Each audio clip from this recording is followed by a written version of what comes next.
Lagyan ko ng konting nor. Takpan ulit natin. Balik. Papakuluin muna natin bago natin ilagay ang aking binating itlog. See you.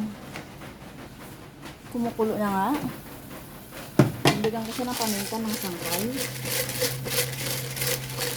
Yung sosyal sa atin na gano'n.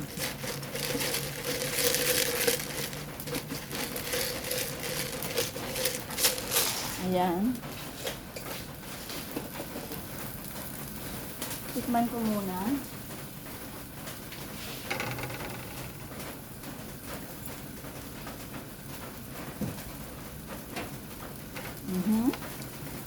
Lagay ko na ang ating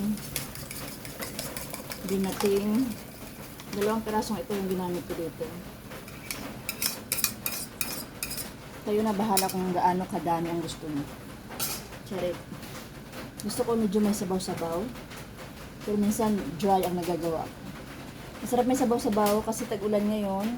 Maulan ngayon, malamig, masarap ibahog sa kanon, sa luto. Ang kanin sa amin ay sa waray ay luto ang tawag. Dahil mahilig sa maanghang ang sangkay nyo, alam nyo na.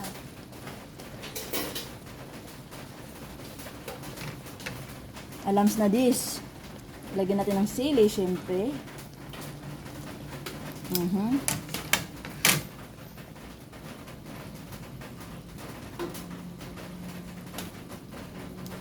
Ayan, dyan ang aking sarsyadong isda na tira-tira. Done. Thank you for watching.